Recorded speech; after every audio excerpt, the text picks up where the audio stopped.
ठीक, तो मैंने जो आपको पढ़ाया था वो मैंने आपको ऑसिलेशन पढ़ा दिया, ठीक है।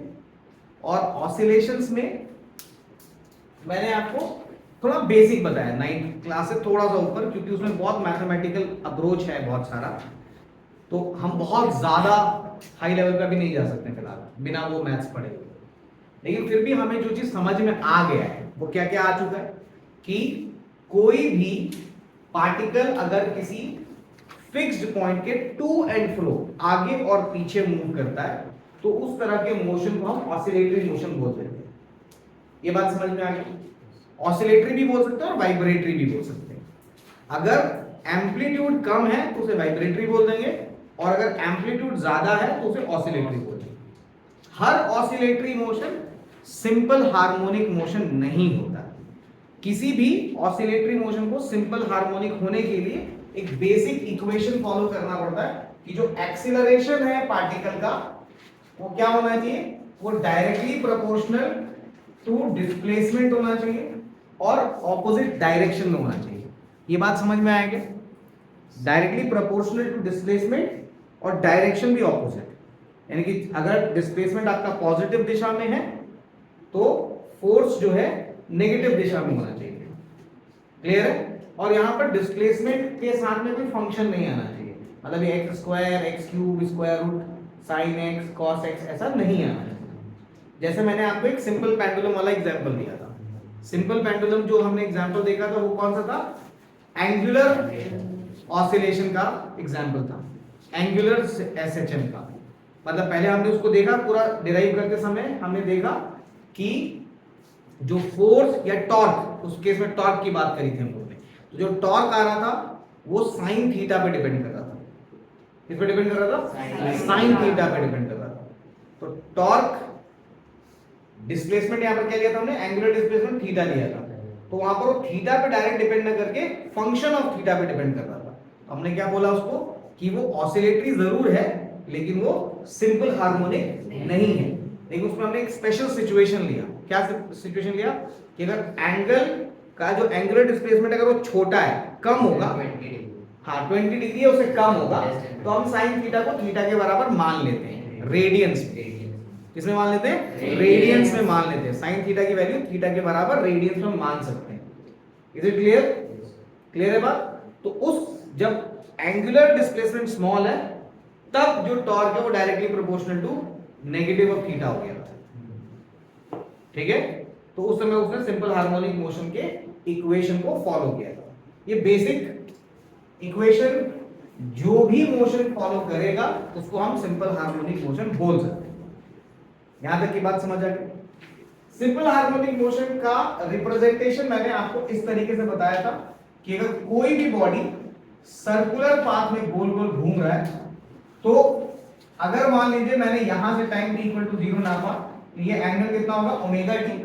अगर ये बॉडी इस सर्कल पे एंगुलर वेलोसिटी ओमेगा से मूव कर रहा है, ठीक, ये तकरीबन आप सबको पता है कि ओमेगा क्या होता है।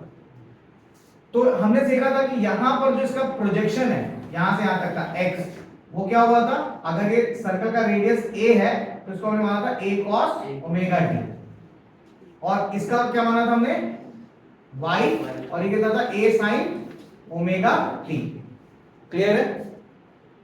और हमने देखा कि जब ये सर्कल गोल गोल घूमेगा तो ये जो प्रोजेक्शन वाले पॉइंट है, मतलब फिलहाल इस पॉइंट को अगर मान लो आप P और इस पॉइंट को अगर मान लो Q, तो ये जो पॉइंट P है वो x एक्सिस के along simple harmonic motion show करेगा, और ये जो Q पॉइंट है वो y एक्सिस के along simple harmonic motion show करेगा। Is it clear? उसके लिए मैंने आपको ये दो ग्राफ भी बताया था कि अगर आपने साइन थीटा का ग्राफ देखना है तो साइन थीटा का ग्राफ कैसा होता है? साइन थीटा का ग्राफ इसको हमने बहुत डिटेल में समझा था, ठीक है ना? तो साइन थीटा का ग्राफ ऐसा रहेगा तकरीबन, और cos थीटा ग्राफ अगर हमें ऐसे ही देखना हो तो cos थीटा ग्राफ +1 से चालू होगा, है ना? +1 से ऐसे ऐसे, और ये एंगल कितना है? 0 है, ये 90 डिग्री मतलब π/2 है, ये 180 डिग्री है, ये 3π/2 यानी कि 270 डिग्री, और ये 2π यानी कि 360 डिग्री, और ये वैल्यू +1 और -1, +1 और -1। तो cos थीटा हो चाहे sin थीटा हो, इनकी वैल्यू +1 -1 के बीच में रहेगा। मैक्सिमम वैल्यू +1 और मिनिमम वैल्यू -1, ठीक है? बीच में 0 भी आएगा। इनके बीच में कोई भी वैल्यू इनको मिल सकती है, और एंगल आप कुछ भी इसके अंदर रख सकते हो, नेगेटिव एंगल भी रख सकते हो। ठीक, ये देखो आप जब एंगल बनाऊंगा मैं तो एंगल का डायरेक्शन जो एंटी क्लॉकवाइज होगा वो पॉजिटिव एंगल होगा, जो क्लॉकवाइज एंगल बनाऊंगा वो नेगेटिव एंगल होगा। यहां तक की बात समझ में? एब्जॉर्ब करते चले जाओगे आप, अभी आप एब्जॉर्ब करते चले। तो ये जो आप मोशन देख रहे हो, तो मैंने आपको समझाया कि जो साइन थीटा है वो किसको बिलोंग करेगा, -1 से +1 के बीच में, और cos थीटा जो है वो -1 से +1 के बीच में बिलोंग करेगा। इसका मतलब ये दोनों के दोनों क्या है, पीरियोडिक फंक्शन है। क्या है? Periodic function. क्लियर है? तो सिंपल हार्मोनिक मोशन, अगर कोई भी चीज इस तरह के इक्वेशन को फॉलो कर रहा है, कोई भी मोशन, तो सिंपल हार्मोनिक मोशन हो सकता है। ठीक, अक्सर हम सिंपल हार्मोनिक मोशन को पीरियोडिक फंक्शंस या harmonic function sin theta cos theta के फॉर्म में रिप्रेजेंट करेंगे, या तो उसका equation a cos omega t या उसका equation a sin omega t के फॉर्म में बनेगा। इसमें एक और बात है कि अगर मान लो ये पार्टिकल जब यहां पे था, मान लो ये पॉइंट P, और अब आपने टाइम यहां से नापना चालू किया कि जब ये यहां पर होता, ये P नॉट बोलते थे इस पोजीशन को, तो P नॉट पे अगर होता और यहां से टाइम नापना चालू किया होता, तो ये वाले अगर एंगल को आप ओमेगा t मान रहे हो, तो इस वाले एंगल को एक्स्ट्रा एंगल मान लो फाई, एक्स्ट्रा एंगल हो गया फाई। तो कुछ इसके अंदर इनिशियल फेज भी आ जाता है, इसको बोलते हैं इनिशियल फेज एंगल। क्या बोलते हैं? इनिशियल फेज एंगल, या फिर इपॉक एंगल भी नाम देते हैं इसको, इपॉक एंगल। ठीक है ना?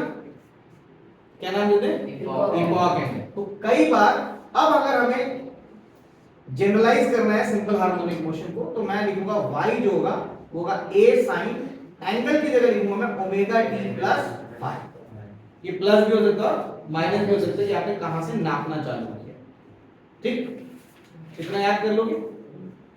कर लोगे याद? गुड। ये चाहो तो आप ऐसा भी लिख सकते हो, x equals to a sin, sorry a cos omega t plus phi, और ये प्लस नहीं है माइनस भी है। अब यहां पर एक एक बात समझते हैं, चलो मैं इस वाले को लेके चलूंगा आगे। ठीक, इस चीज को लेके चलूंगा। तो ये क्या हो गया आपका? ये हो गया डिस्प्लेसमेंट। ये क्या हो गया? डिस्प्लेसमेंट। कहां से डिस्प्लेसमेंट नापेंगे? From mean position, from mean position से हम ये डिस्प्लेसमेंट नापेंगे। ए क्या हो गया? एम्पलीट्यूड हुआ। क्या हुआ? एम्पलीट्यूड। एम्पलीट्यूड का मतलब मैक्सिमम डिस्प्लेसमेंट, मैक्सिमम डिस्प्लेसमेंट। ये हो गया आपका हार्मोनिक फंक्शन, हो गया ये हार्मोनिक फंक्शन। समझ आ रहा है आपको? और ये पूरा का पूरा जो है, जो ये पूरा एंगल एक साथ दिख रहा है, इसको बोलेंगे फेज एंगल। क्या बोलेंगे? Phase angle. यहां पर ओमेगा जो है इसको बोलेंगे एंगुलर फ्रीक्वेंसी। क्या बोलेंगे? Angular frequency. और उसका ऐसा यूनिट होता है रेडियन पर सेकंड, जैसा कि एंगुलर वेलोसिटी का होता है। ठीक है? और जो इसमें सिर्फ पाई है वो है, इसको बोलेंगे इनिशियल फेज। इनिशियल फेज ये जीरो भी हो सकता है, जैसे कि फर्स्ट केस हमने देखा, और इसकी वैल्यू कुछ भी हो सकती है, 45 डिग्री, 30 डिग्री, 60 डिग्री, कुछ भी हो सकता है। पॉजिटिव भी हो सकता है, नेगेटिव भी हो सकता है, डिपेंडिंग कि आपने टाइम नापा कहां से चाहिए। अब इसके अपन बहुत ज्यादा मैथमेटिक्स में नहीं घुसेंगे, क्योंकि ये थोड़ा ऊपर का मैथमेटिक्स है, हल्का, उतना भी अपन ने पढ़ा नहीं, फिर भी हमने बहुत ज्यादा पढ़ लिया है 9th क्लास के हिसाब से। ठीक है? इतनी बात समझ में आ गई आपको? इतनी क्लियर होगी? तो अब अगर मुझे सिंपल हार्मोनिक मोशन रिप्रेजेंट करना होगा, तो मैं इस फंक्शन से रिप्रेजेंट करूंगा y = a sin omega t plus phi. Clear है इतना? ठीक।